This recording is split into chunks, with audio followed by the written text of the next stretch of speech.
Happy Valentine's Day, everyone. Thematically, today I will be playing Pokemon Emerald with only a Roselia. As of Diamond and Pearl, this Pokemon is the middle evolution of a 3-stage line, but in Generation 3, when it was introduced, it was only a single-stage line. Because of this, growing up, I never really had much incentive to use it. After all, it didn't evolve into something that I considered to be awesome. It was only after I had come back to Pokemon in adulthood that I actually realized that they had given it an evolution in the form of Roserade, and that was the first time I tried it on my team. Anyways, I'm curious to see how it will do in its debut generation when it can't evolve. After all, its base stats are actually decent. It has 50 HP, 60 attack, and 45 defense, 100 special attack, 80 special defense, and 65 speed. Honestly, I should probably take it back. Its stats aren't that good with the exception of its special attack. However, to complement these stats, it does have a medium slow growth rate, which is one of the best for solo challenges. Today I decided to give my Roselia a rash nature to boost its special attack and lower its special defense.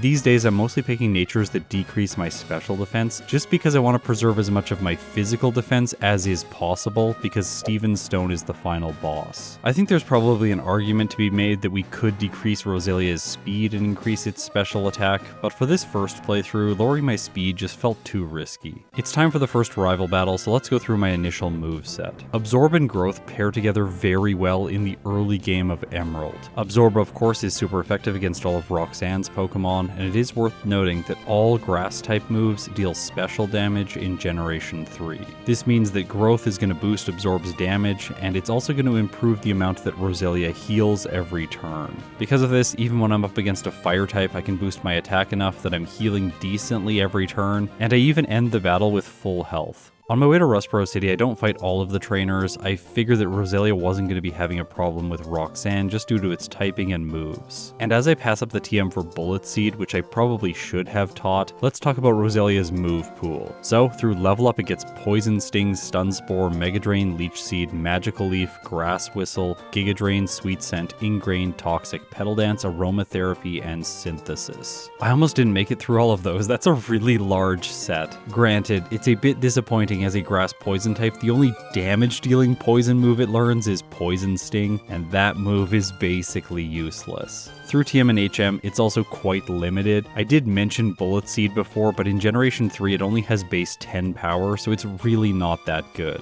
I've given Roselia Hidden Power Fire. This is specifically for Steven at the end of the game. I need a solution for his Steel types. After all, grass types that I've ran in the past have really not done well against him. Another reason Hidden Power Fire is really good for Roselia in Generation 3 is because it can be paired with Sunny Day and Solar Beam as well as Synthesis. I find it funny that Roselia gets access to Shadow Ball. Like, why? I cannot see a justification for this, but I can see a justification to give it access to Sludge Bomb. I'm just gonna state now though that poison moves are really not that good offensively in Generation 3. There are so few prominent grass types, and the ones that do show up are really not that threatening. After defeating the gym trainers for some quick experience, Roselia is level 13, and now I'm ready to face the first gym leader, Roxanne.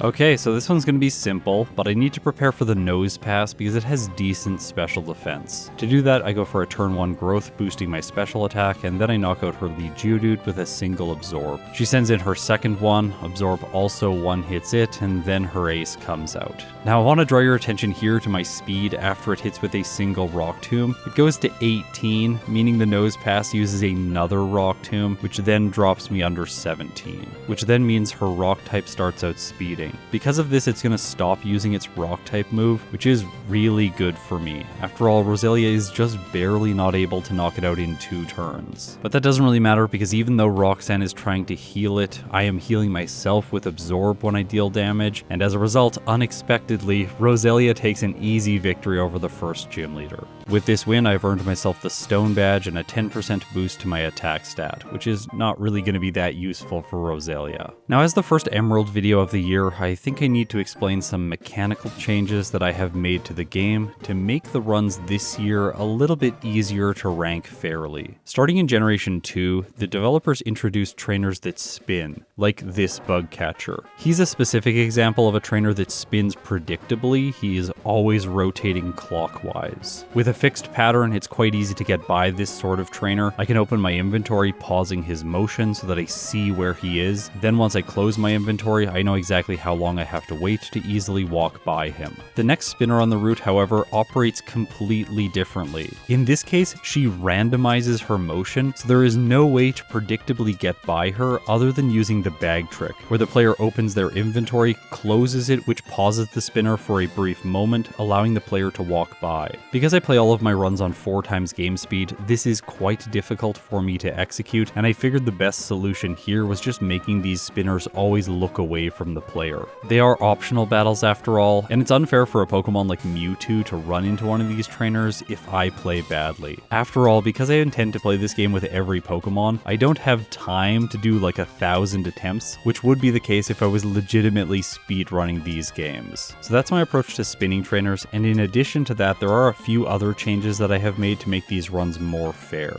Before that though, I have to defeat the Team Aqua Grunt and save Pico. By doing this, I gain enough experience to level up to 17, where Roselia learns Mega Drain. In Rustboro City, I do a march trip. This is to pick up repels, escape ropes, and paralyze heals, all items that are going to be useful in the next small section of the game. At the southern side of the city, I face the rival. This is an optional battle, but I like to do it for a little bit more experience. Recently though, I have learned that I should be skipping this fight, especially if I'm playing with a Pokemon that is really strong. For example, a fighting type, because yeah, fighting types are really good in Generation 3. Over 2023, it was really nice to recognize that, and now in 2024, I can't wait to do more fighting type runs. Now, as I make my way back through Petalburg Woods, you're probably thinking that I should pick up the Miracle Seed, and I wanted to do that, but I had forgot to catch my HM users. Well, I didn't actually forget, because this is how HM users are now going to work in these games. If the Pokemon I'm using doesn't need to fight wild encounters on the first 3 routes of the game, I will be turning those wild encounters off so that there is no RNG affecting the Pokemon's final time. These are the only 3 routes in the early game where you do not have access to repels, so that's the only space that I'll be manipulating encounters in this way. If the Pokemon does need to fight wild encounters, like Mewtwo for example, I will leave them on specific routes so that that Pokemon can do the training that is required. And if you think I'm joking about Mewtwo having to grind in the early game, yeah, I'm not. Go and check out my video as well as my live stream to see why.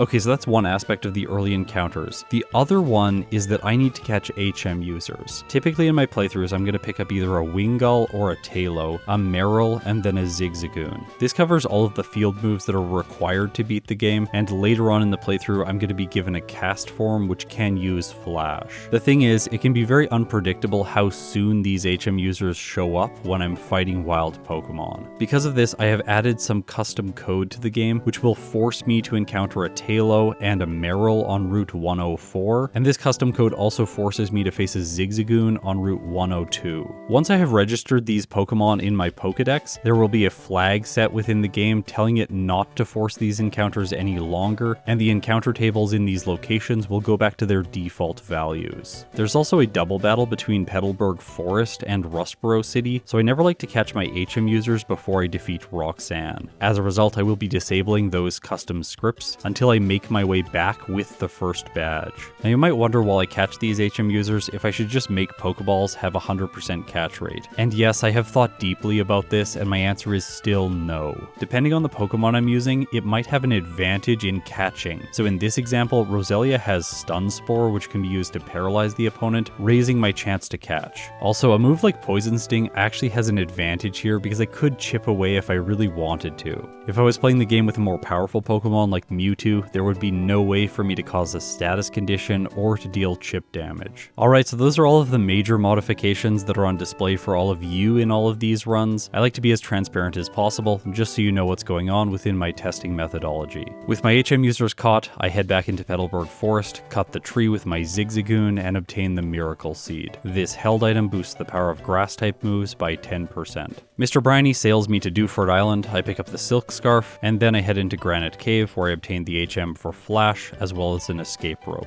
I deliver the letter to Stephen Stone, use the escape rope to get out as quickly as possible, and then I head into the gym to face Brawley. My expectation was that this battle was going to be very easy because I resist his fighting type moves as a poison type. I start things off going for Stun Spore against the Machop. I just want to mess it up as much as is possible. However, my Roselia messes up by missing. That gives Machop one use of Bulk Up for free before I finally paralyze it. It continues going for the setup move as I use Growth to boost my special attack. When it hits with Karate Chop, it does more than a third in damage, but I don't care about that because with +2 attack and Mega Drain, I can just heal all of this back and one-shot the Machop. Next is Metatite. This thing's pretty useless because it only knows Focus Punch, but Mega Drain one hits anyway. Last is Makuhita, but it also doesn't stand a chance. So Roselia is really good in the early game. It has had no problems so far. But that all could change soon because Watson is coming up next, and he is definitely the best gym leader in Emerald version. To prepare for him, I fight some of the optional trainers in the Slateport Beach House to earn myself the Soda Pops, and then I defeat the Team Aqua Grunts in the museum. Heading north towards Mauville City, I have to face a lot of electric types. These battles are why I buy Paralyze heals early on. I want to make sure that I don't have to backtrack to the Pokemon Center and lose time in doing so. For Roselia, it does stack up very well against electric types, so I'm feeling quite confident against Watson. That said, before I make it to him, I am going to have to face the rival who has a Combusken. As his ace, he's going to send it out second, giving me time to set up with Growth against a Wingull. Well, Wing Attack actually did a decent amount of damage there because it's super effective. Still, I'm able to set up for 2 turns and then use Mega Drain to knock his flying water type out in 1 hit. Next, he sends in Combusken, I go for Mega Drain, it does more than half. The chicken sets up with Focus Energy and I knock it out. Last is Lombre, and of course, it really isn't very good. Just north of where you battle the rival, I want to make a note of a small pathing fix I have made. Sometimes I would accidentally run into this double battle, but if you just run into the wall, staying on the bottommost tile, then you can go straight north, talk to this trainer, and in doing so, consistently avoid the double battle. If I had done this run about a year ago, I would have fought every single trainer surrounding Mauville City at this point in the run. But with a grass type that resists electric type moves, I don't think that that's necessary. It's just going to waste time. Plus, on my moveset, I think I have a solution for Flannery, who is next. So without delays for training, let's see how Roselia does against the 3rd gym leader. Watson's first Pokemon is Voltorb, and it really isn't that good, so I figured I could just set up Growth here for free, and then knock it out using Mega Drain to gain back my health. However, on my recent Mewtwo stream, I did learn that this isn't the best approach to fighting Watson, especially if you want to set up. It's far better to knock the Voltorb out and then set up against the Electrike, especially if you have moves that don't make contact. In this case, both Magical Leaf and Mega Drain do not, so I wouldn't have used my Cherry Berry and ended up paralyzed if I had done things that way. I finished the Voltorb off with Magical Leaf, which is less than optimal. Watson sends in Electrike, it just goes for Howl. I use Mega Drain, which knocks it out, and Roselia is almost at full HP when the Magneton comes in. Shockwave does very little. Okay, that's really encouraging. My Magical Leaf takes the Steel type down to orange health. Magneton uses Supersonic, confusing Roselia, but it doesn't prevent my next attack, so with that I have made it to Watson's ace on my first attempt. Like the Electrike, Manectric goes for Howl, Roselia hits itself, the Manectric howls again, I snap out of confusion, but Paralysis prevents my next attack, and finally on the 3rd turn, Magical Leaf hits and knocks his ace out, earning me the 3rd badge. With this one, I get a 10% boost to my speed stat, and if you're wondering right now why Roselia's speed is so low, it's specifically because my overlay is calculating it after the Paralysis debuff. You can see proof of that here where I heal in the Pokemon Center, and then my speed goes back up to 56. This is the value that it will be in battle after the badge boost is applied, and you can see that by the small grayed out badge icon behind the speed label. Flannery is coming up next, and I am definitely going to need a solution for her. Going into this playthrough, I had to look up the move Grass Whistle because I had no idea what it does. Turns out, this is a sleep-inducing move. Granted, it has 55% accuracy, so it's really not that consistent, but I figured that I could use this in a pinch to get by the Fire-type gym leader. In the past with a Pokemon like Sceptile, I have had to overtrain significantly in order to defeat her, and that just doesn't seem like a good time-conscious approach. Winning one tricky battle with a strategy that requires a lot of luck isn't the end of the world, and usually yields better overall results in a playthrough. At least that has been my experience of things over the last year. I have definitely tried to be less consistent intentionally in a lot of my runs, because this is how you can earn better results with most Pokemon. What it really comes down to is calculated risk versus reward. But we have to wait a little bit before we find out exactly how Flannery is going to go, because before I defeat her, I have to take on Maxie. There are a few reasons this fight can be problematic. Number one is the Mightyena has Intimidate, which lowers your attack at the beginning of the battle. Luckily, Roselia is a special attacker, so this doesn't matter. The other way this fight can be challenging is if the Mightyena uses Sand Attack to lower your accuracy. That said, this doesn't matter because I have Magical Leaf, which bypasses accuracy checks. Also, please just ignore the fact that I am using Grass Whistle here. This is objectively a terrible idea. I am exclusively wasting time by doing this. I should have just set up with Growth and knocked the Mightyena out using Mega Drain to heal all my health. Following that is Camerupt, his ace. This thing can be intimidating if you take 4 times damage from Magnitude or Ember. Please go watch my Aggron video if you want to see how aggravating this fight can be. That said, the Camerupt is part ground type, and with my boosted special attack, I just one-shot it and move on to the final Zubat. I guess this thing could mess you up with supersonic or super effective damage from Wing Attack, but that's not what happens here. So after clearing all of the major early game threats, I really have to state this now. Roselia is fantastic in this portion of the game. I wanted to make a point here about how Roselia is obtained just before Watson, which kind of feels like a crime because then you can't use it throughout the portion of the game where it is best. That said, I wanted to be really sure of where you can catch Roselia, and it turns out in Emerald version, this Pokemon is not obtainable at all. You have to get it through trade. In Ruby and Sapphire, which are the games that I played as a kid, Roselia is obtainable on Route 117, which is the route between Mauville City and Verdanturf City. It's the one with the daycare on it. This thing would be a fantastic team member, and I think I would have used it in the past if it could have been obtained somewhere like Petalburg Woods, but maybe the developers had enough foresight to not put it there just because it would have been too strong. That said, by the time it reaches the Fire Gym in Lavaridge City, its stats are starting to fall a little bit behind, plus its typing really does not stack up well here. So, will Roselia's early game stomp end here with Flannery, or is it going to continue on its rampage? Flannery's first Pokemon is Numel, and I ordinarily say that it's safe to set up here because this thing is really bad. First turn it uses Takedown, which doesn't make a lot of sense. I set up Growth twice, and then it hits with Overheat, which does massive damage. Roselia only survives with low red health. However, I'm going to be able to heal this now using Mega Drain. I one-shot the Numel, healing back to green health, and then against the Slugma, I go for 1 additional Growth. It misses an Overheat, which is really lucky for me, and I polish it off with my healing move.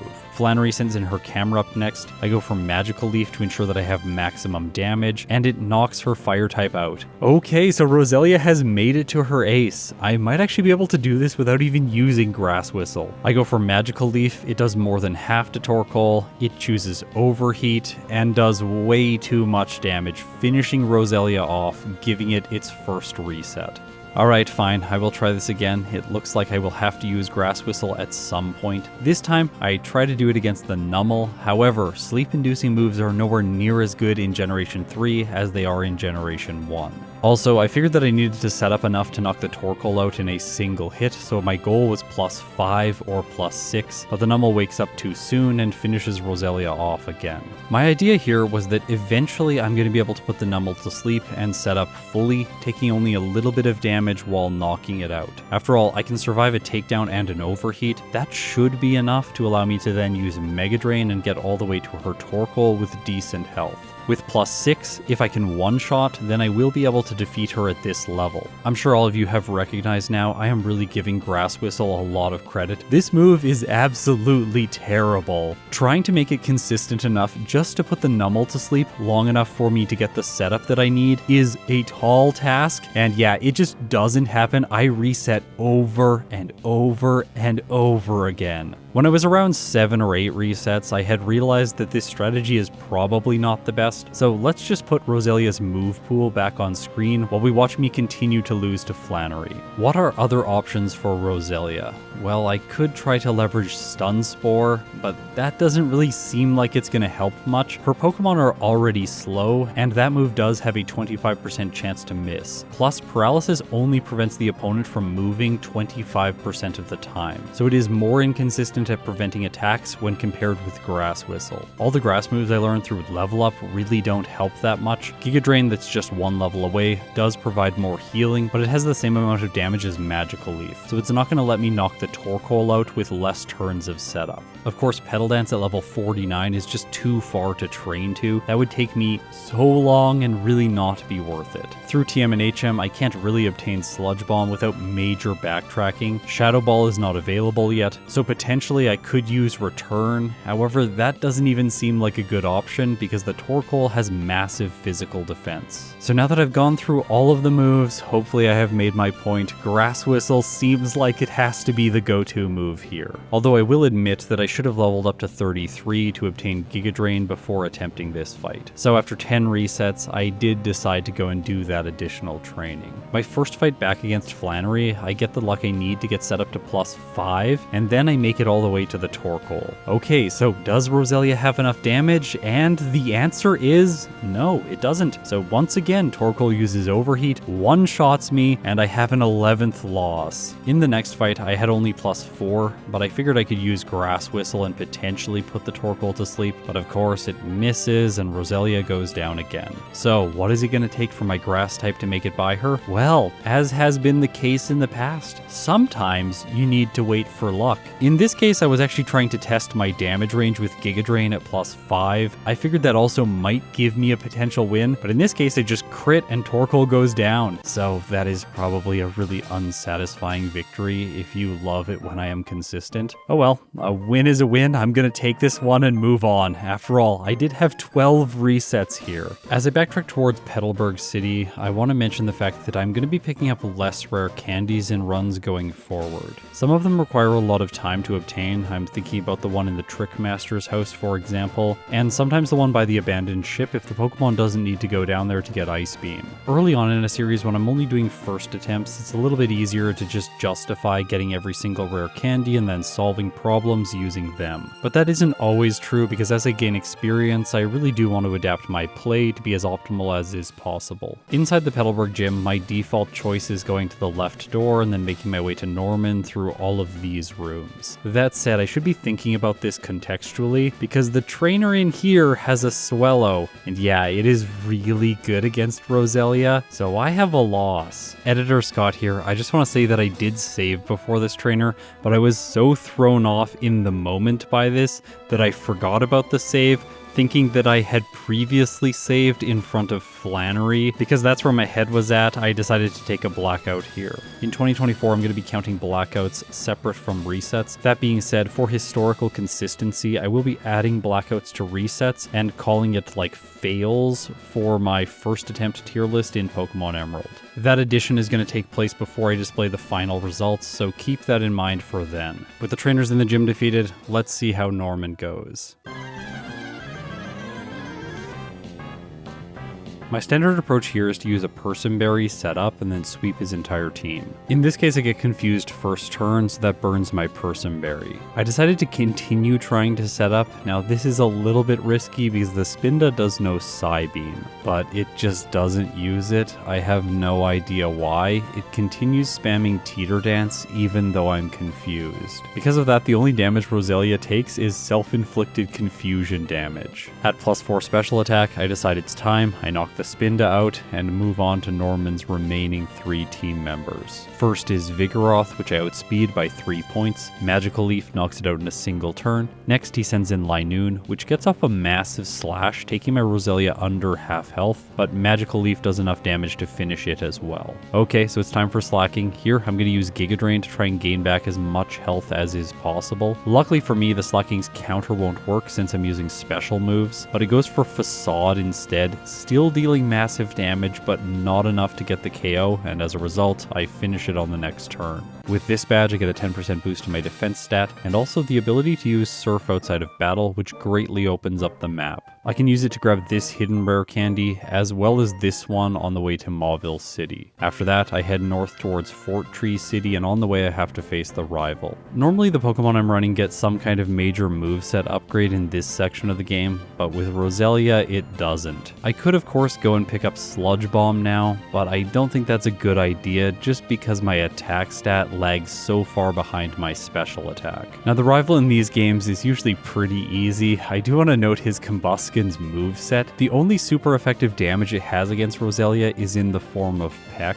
Yes, the third rival battle, his firefighting type has a flying type move, and it does not have a fire type move. I don't know what they were thinking with the rival in this game. Like, his starter never fully evolves. So many weird choices. Anyways, let's move on. In Fort Tree City, of course, next I am going to have to face Winona. There are 2 things that I can do to prepare for this fight. The first one is picking up the TM for Hidden Power, which for this run is going to be a fire type move with base 70 power. The second one is picking up the TM for Sunny Day, which will increase the power of Hidden Power Fire, and it'll also allow me to use moves like Synthesis or Solar Beam later on. At least that's what I was thinking. I want you to keep this in mind as we progress with the playthrough, just because I was a little bit hyper fixated on Sunny Day's synergies. Inside the gym before facing the first Skarmory, I teach it in the place of Magical Leaf, and now my set is Sunny Day, Growth, Giga Drain, and Hidden Power Fire. Using this set, I'm able to do a decent job against the first 2 trainers in the gym, but then the second 2 start to cause problems. Luckily, I did save right in front of them. The Swellow takes Roselia down to half health, and then the Xatu takes me all the way to red. And this is before I take on the second trainer, which is going to initiate battle with me before I get a chance to heal. His first Pokemon is a Doduo, which luckily goes down to 1 hit from Hidden Power Fire. This is another reason it is useful. For flying types that resist grass type moves, I can hit them with this move instead. Next is Pelipper, the water flying type, so Giga Drain here is neutrally effective, plus it will give me the ability to heal. I'm faster than the bird, and because of that I am victorious, and Roselia just barely scrapes by without a reset. With the trainers in the gym being this difficult, I can only anticipate that Winona is going to be extremely challenging. Her first Pokemon is Swablu, which by the way is a flying normal type, so it does not have the dragon type yet. Also, I get a little bit risky here using Growth to set up, just to make the rest of the fight a little bit easier. The reason this is a risk, if you don't already know, is that the Swablu knows Perish Song, and if it uses it, she has enough Pokemon that it will knock my solo Pokemon out before I finish her team. Luckily today, it doesn't. I get to +2 attack, and finish it with Hidden Power. Next is Pelipper. It wastes one of my precious Giga Drain PP using Protect, and then I finish it off. Tropius goes down to Hidden Power Fire, and then she sends in her ace, Altaria. In this case, Hidden Power Fire is the better move, but it only has an effective power of 35, and it does about a quarter. The dragon sets up Dragon Dance, raising its attack and speed stats, and then when it finally strikes back with +2 and Aerial Ace, Roselia goes down in a single hit.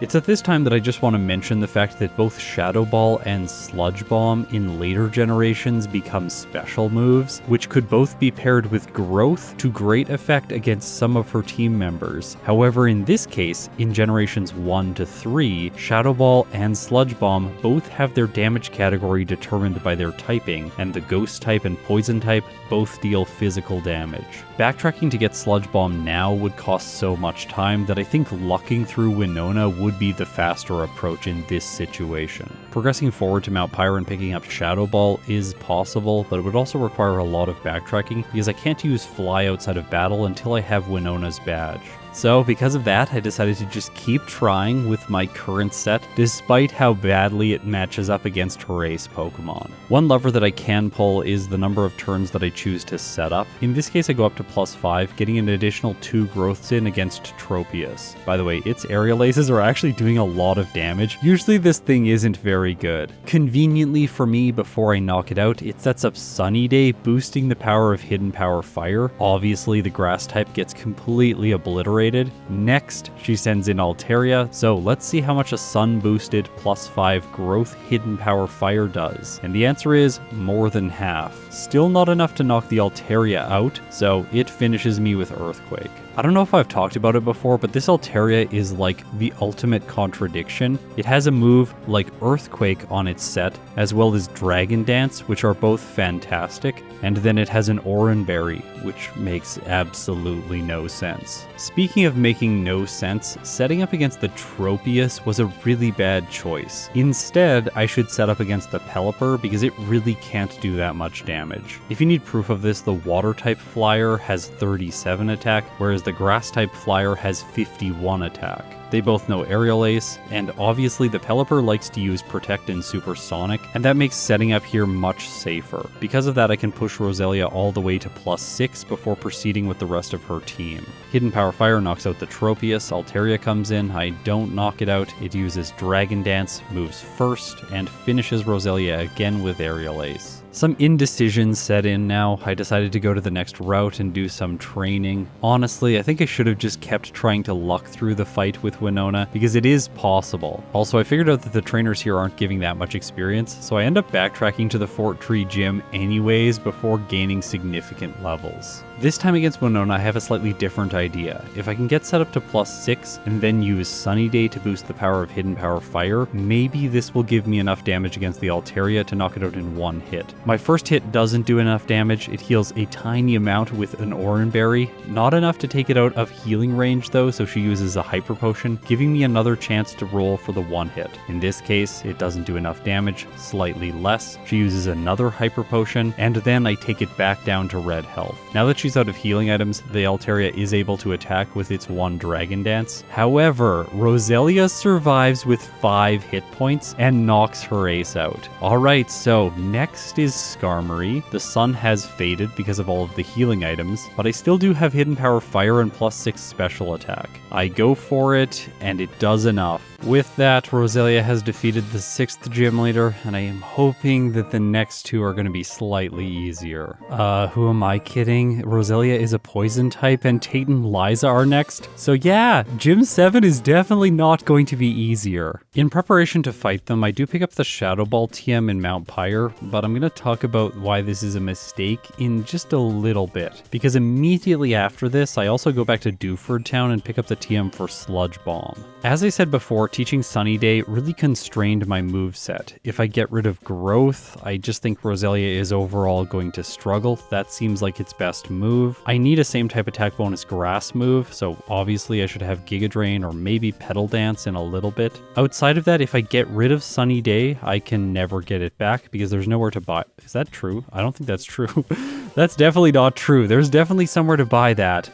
Let me go look that up. Okay, so I came back and I was in fact right when I was playing this playthrough. Sunny Day cannot be purchased as a TM in Generation 3, which feels very strange. Because of that, without consequence, the only move that I really want to switch out from my set is Hidden Power Fire. If I teach Shadow Ball now for Tate and Liza, then I'm going to be using a physical move against them, which is not great to say the least. Also, then I likely won't have it for Phoebe unless I keep it on my set all the way until then. The same is true with Sludge Bomb, and I just felt that Hidden Power Fire synergized far better with my current set. So while I did spend time picking up both of these moves, in the end I am not going to be using them, which is, just put plainly, bad play. And speaking of bad play, over the last 2 years of my Emerald series, I have not been playing very well, largely because the technical considerations considerations for filming these games have been much more complex than the earlier generations. Actually, interestingly enough, Generation 4 has been much easier to figure out than Generation 3 was, because so many new things needed to be developed specifically for these games. Also, the way that the internals of Generation 3 work are much harder to deal with when I want to visualize things for all of you. Gen 4 is much more straightforward. Due to this, most of my time with Generation 3 has been spent on programming, not on learning the games well. This is largely the reason I have only been doing single attempts in these games, because each time I film one, there are a lot of bugs to work out along the way. Not to mention the fact that I had no way to manipulate encounters, things like that, because for the longest time we had no write access to the RAM in real time. All of this complexity has largely been solved now, and because of that I'm really thinking of 2024 as the year that I want to sink in and learn these games as well as is possible. I'm really hoping that by the end of the year all of my tools and my play are at a level comparable to Generation 1 and 2. At the end of the Magma Hideout I have to face Maxi. This fight is generally easy if you have a setup move, because the Mighty Enna doesn't really do that much to you. In this case I get set up to +2 and then I knock it out with Hidden Power Fire. Next is Crobat. I am slower, it uses Wing Attack and does massive damage. Roselia survives with 10 hit points, and then Hidden Power Fire doesn't knock it out. But Maxi uses a healing item instead of attacking, and as a result, I'm able to finish it off with my next hit. I was very worried about the Camerupt that follows. I do have neutral damage with Giga Drain, but I wasn't sure if it was going to be enough.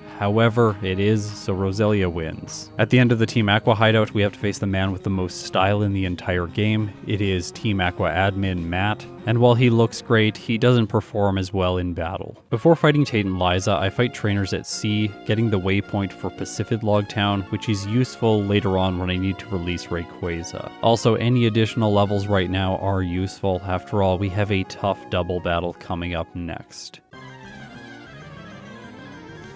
Tate and Liza lead with Xatu and Claydol, and yeah, I actually forgot to deposit my HM users, so we're just gonna reset right away. I want to mention here that a mistake like this costs a lot of time in a playthrough, because I have to go out through all of the puzzles, and then when you re-enter this gym, you have to solve everything again, which is so frustrating. Okay, no more false starts. Now let's face Tate and Liza. The battle does not get off to an encouraging start, because Earthquake from the Claydol does almost half to Roselia. Yeah, I don't really know what I was expecting here. Roselia is a single stage Pokemon, and it has to defeat 2 opposing Pokemon, and it's not really that over leveled, at least for this fight. Plus, I'm using Petal Dance, which is kind of trash. Anyways, Xatu uses Psychic, and that's that. Roselia was so underwhelming in that fight that I knew that I needed to train at this point. The nice thing about Hoenn as a region is that there is way too much water, and that's great if you're using a grass type because there's so much quick training. I spent my time defeating most of the trainers on the water routes, bringing Roselia up to level 57 before I head back to the 7th gym. I still didn't think this would be enough to win though, so I made the decision to use 8 rare candies to take Roselia up to level 65 before attempting again. Despite being 14 levels higher, the Claydol just crits and does around the same amount of damage with Earthquake this time. That's really frustrating. I use Hidden Power Fire to knock out the Xatu on the second turn, and then they send in Lunatone. I take more damage from Earthquake, leaving Roselia with only orange health, and while Petal Dance does knock the Lunatone out, I am in a really bad position because now I am stuck using this move. Plus, the Claydol just uses Psychic and finishes me off. I saved before I used my rare candies, but this time I'm going to use all of them to go all the way up to 67 before trying again. This time without a critical hit, the Claydol is doing much less damage, and that's really encouraging. However, I didn't want to get locked into Petal Dance, and yeah, because of that I'm using Hidden Power against a rock type, and that's really not a good choice. I have 2 more resets this way, and I should have realized earlier on that Petal Dance just isn't a very good move. I can easily switch it out for Giga Drain whenever I want though, because the move reminder can be used to teach this move to Roselia. By the way, I made the mistake again where I brought all my HM users into the gym and fought Tate and Liza. I am providing some of the most cringy resets for all of you in this run.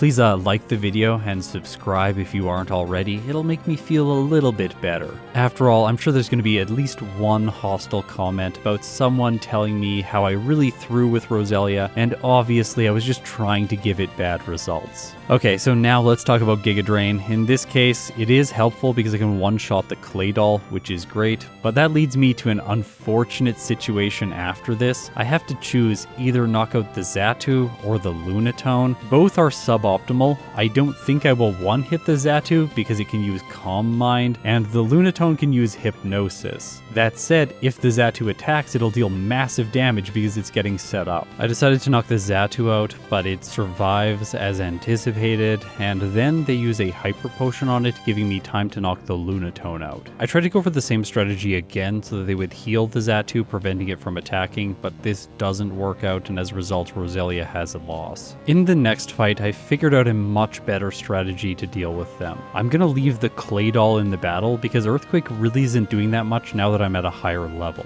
This way I can set up twice with Growth and then use Hidden Power to knock the Xatu out in a single turn, preventing it from using Psychic. Then I can use Giga Drain on both of the rock types, knocking them out quickly, gaining back health, surviving Clay Doll's Earthquakes. I should have knocked the Soul Rock out before the Clay Doll, but your cursor resets at the beginning of every turn, so I accidentally misclicked. Either way, it doesn't matter, and I finish off their last Pokemon, earning myself the 7th badge. The battle in the Space Center alongside Steven Stone is very easy, as well as the battle against Archie at the end of the plot line. And from there's only Juan last gym leader, so let's do it. How will Roselia do against the water type specialist? And honestly, the answer is going to be really well. This thing is set up for success. I can use Growth and a Person Berry to set up against the Love Disc, and from there I should be able to sweep with Giga Drain. I figured that +4 was enough. I knock out the lead, move on to the Celio, which also goes down in a single hit, and then Juan sends in his Kingdra, which I also one-hit. Alright, so this was a very simple conclusion to the gym challenge, and now I am ready to take on the final trainers in the game. Well, first there is Wally, but he's really not that good, so yes, we are now ready to take on the Elite Four. The first member is Sydney, and for this battle I have retaught Roselia Magical Leaf so that I can bypass accuracy checks. After all, the Mightyena really likes to use Sand Attack, and then the Shiftry loves spamming Double Team. Because I don't care about the Mightyena using Sand Attack, I can just take my time and set up Growth. My Roselia is level 72, which is really over-leveled at this point, so I figured that I didn't need much more than +3. Also, I have a type advantage against 3 of his Pokemon with Hidden Power Fire and Magical Leaf.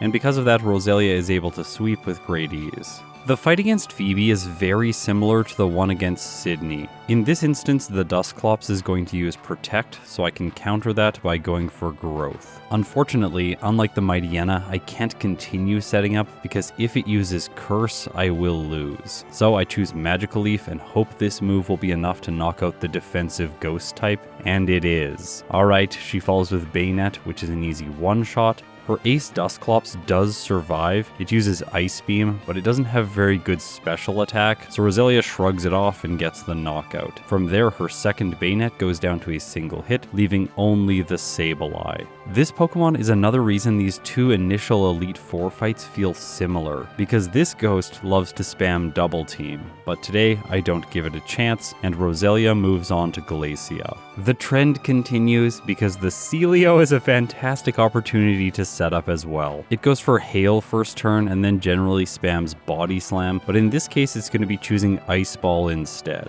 My standard Cherry Berry is not doing much. I should definitely have a different item for this battle. After taking one hit from the Ice type move, I decided that I was going to attack and see if +2 was enough to sweep her Pokemon. I knock out the first Celio in a single hit, and I have no idea why I chose Hidden Power against the second one. It has thick fat, so this is not a good idea. As a result, Roselia has to take a Blizzard, and it does survive on 2 hit points, but Hail finishes my Grass type off. So do you know what the answer to this fight is? It's not using Hidden Power against the Celio. If I just use Magical Leaf twice, then I get by her first 2 Pokemon and move on to the Wall Rain. It's also part Water type, and remember, the Ice type does not resist Grass type moves. I always find that really strange. As a result, Magical Leaf one-shots her Ace, and I move on to the final 2 Glalie. Using Hidden Power against them is going to be the better choice, so for once I set up Sunny Day, boosting the Fire type move's power, and then from there I'm able to knock out her final 2 Pokemon and move on to Drake. This battle has the potential to be very difficult. For the 4th time in a row, his lead Pokemon provides me an opportunity to set up. However, this one is conditional. It knows the move Rock Tomb, which can lower my speed, and if this happens, then I won't be able to move first against his other quick dragon types. In an attempt to counteract this, I have brought the White Herb into the fight, which will prevent 1 turn of Rock Tomb's speed lowering effects. I need to get set up here as much as is possible, so let's see what the Shelgon does. Protect first turn as expected, and then it misses a Rock Tomb, which is fantastic. On its 3rd turn, it finally hits, lowering my speed. But the White Herb counters this, and then on the 4th turn it uses Double Edge, so I got to +4 without my speed being lowered. I think I'm going to try to sweep from here. I go for Magical Leaf, and despite it being resisted, I knock the Shelgon out in a single hit. Next is Flygon. Of course, Magical Leaf is neutral, so I'm able to knock it out in only 1 turn. Altaria comes in, but here Magical Leaf only does about a third, and the Flying type sets up Dragon Dance. Now, it was a mistake to use the Grass type move. Instead, Hidden Power is going to do slightly more damage. However, Altaria hangs on a sliver. If I had used Hidden Power twice, it would have fainted. My mistake is going to cost me because Drake uses a full restore, and then I'm not able to knock the Altaria out, and as a result, it can hit with Aerial Ace, finishing Roselia. In the next battle, I reset and forgot to give myself the White Herb, so this one's a loss. Let's just move on. Before fighting him for a 3rd time, I teach Giga Drain in the place of Magical Leaf. They both have the same base power, but Giga Drain's secondary effect is far better than Magical Leaf's at this point in the game. Outside of the Ludicolo on Wallace's team, there aren't really any Pokemon that want to mess with your accuracy. The one downside to Giga Drain is you can't use it very many times, so I'm going to use my PP Max on it so that at least I have 8 uses of this Grass type move. Okay, so let's see if I can do this. Unfortunately, my speed gets lowered fairly early into the fight. Note, I am holding the Miracle Seed instead of the White Herb. My plan is to just tank the hits from Drake's Pokemon and then recover the health using Giga Drain. This lets me not care about how long I spend in battle against the Shelgon, so I can set up all the way to +6. Also, the Flygon that follows, while it can do a lot of damage with Earthquake, I'm also going to one-hit with Giga Drain and heal back the majority of my health. Now, the fact that I'm moving on to the Altaria with less than full health triggers it to use Aerial Ace right out of the gate, which is fantastic for me because then it isn't setting up Dragon Dance. Due to this, I finish it in only 2 turns and move on to his ace, Salamence. To defeat it, I'm going to need to tank 2 flamethrowers in a row. The first one takes me just under half health, but it also causes a burn. However, Giga Drain does more than half, Salamence recovers its health with a Citrus Berry, Roselia takes a little bit of damage from its burn, but not enough to allow the next Fire type move to finish it off. As a result, the Dragon Flying type faints, and he sends in Kingdra last. I am so lucky that my PP is just large enough to use 1 more Giga Drain to polish off his final Water type. And with that, Roselia has defeated the Elite Four and made it to the champion. Wallace's lead is Wailord. Now, it does know Blizzard, and I was kind of forgetting that because I go for Growth right away and get hit by the super effective Ice move. It does about half with its first hit, so I decided to use Giga Drain to polish off his lead and heal the health. Next is Milotic. I figured I could set up 1 more growth here, but apparently not because Ice Beam immediately freezes. This isn't an instant reset in Generation 3, there's a 10% chance that I defrost, however I don't get lucky and the Milotic finishes me. Okay, with how much damage the Wailord was doing, I stand by my decision to use Growth on the first turn because it can also go for a move like Rain Dance, which really isn't a great choice. I capitalize on the fact that it wasted its first turn and go for a second Growth. After that I survive its Blizzard, finish it off, and move on to the Milotic still with full health. To ensure that I have enough damage to knock out the Tentacruel that's going to be coming next, I set up Growth for a third time, Ice Beam doesn't freeze, and I finish his ace. Okay, time for the Tentacruel. This thing has massive special defense, but with +3, Roselia can one-hit. Of course, Whiscash is simple. Gyarados takes neutral damage from Giga Drain, but with 568 special attack, Roselia is on a tear that can't be stopped, not even by the final Ludicolo. It finishes the league with a time of 2 hours, 10 minutes, and 10 seconds, with 28 resets at level 75 and a game time of 7 hours and 24 minutes. Now there is only one more battle in the playthrough, and it's against Steven Stone. My experience so far in Hoenn using grass types is generally that he is extremely challenging. That said, from the very beginning stages of this run, like when I was planning it out, I have prepared for him. Hidden Power Fire is largely just to counter his team, and the Rash Nature boosts my special attack and lowers my special defense so that my physical defense remains intact. To prepare even further, I backtracked to Lava Ridge Town to pick up the Charcoal to boost Fire-type moves just a little bit more. And with that, I am ready to face Steven Stone.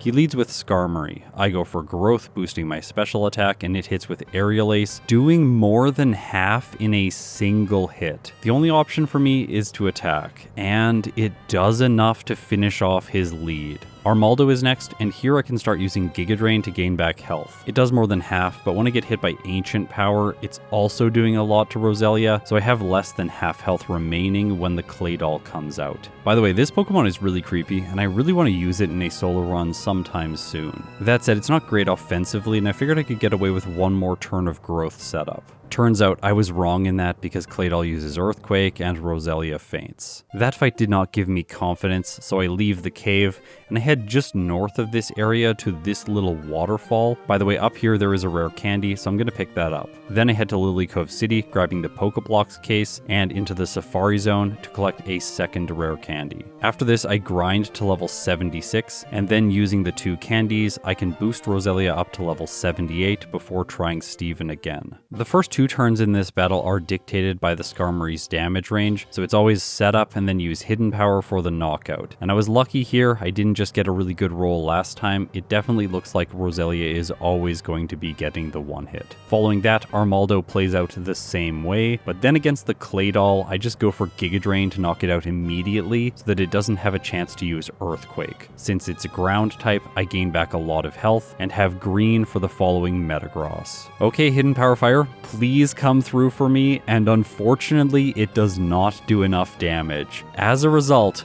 Metagross hits with Psychic, and my rash-natured Roselia survives on 15 hit points and knocks Steven's ace out. I am so glad I leveled up 3 times because this damage range would have got me if I hadn't. That said, I think Roselia is in the clear now because Aggron follows, I can one-shot with Giga Drain, gaining health back, and following that, all that's left is Cradily, and 2 Giga Drains are what I need to finish it off.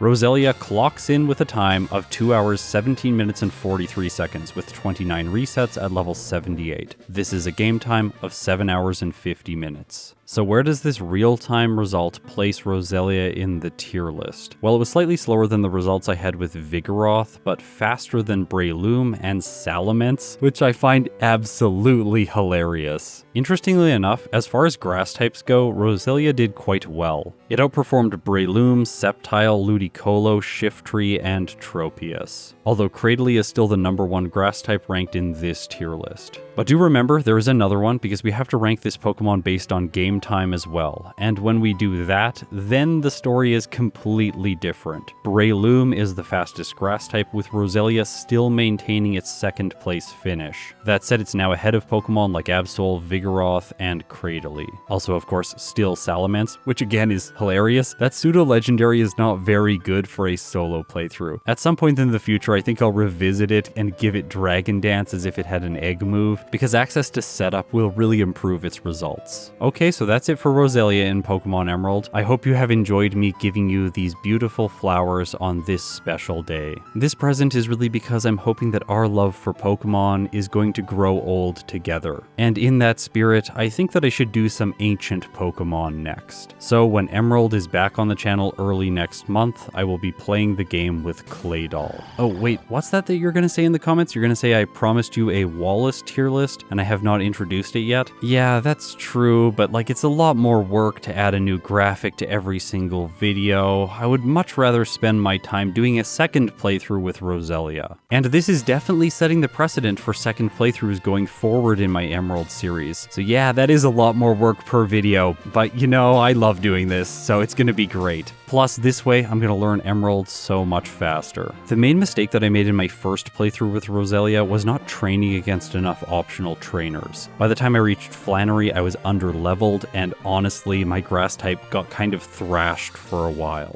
Essentially, I fell into the trap realizing that Roselia was very good against the first two gym leaders, and I wanted to go through that portion of the game as quickly as possible. I figured that Grass Whistle would be enough to overcome Flannery quickly, but it really wasn't. That move's not very good. However, even with more training, I am going to have to rely on it in this playthrough to get by the Fire-type specialist. What I should have been anticipating is that I'm going to need a high level anyways, because I have to defeat Winona, Tate and Liza, and then later on Drake and Steven. So leveling early synergizes to give me better battles against all of these later game threats. I'll note a few small changes I made to the early game, but I'm not going to spend a ton of time on it. Number one, I kept Mega Drain and Absorb on my moveset together for a decent amount of time. Also, I did teach Bullet Seed by the time I reached Dewford Island, but this move overall was not that useful. In my previous playthrough, I held on to Poison Sting for way too long. With Roselia, it makes far more sense to just run all grass type moves in combination with Growth.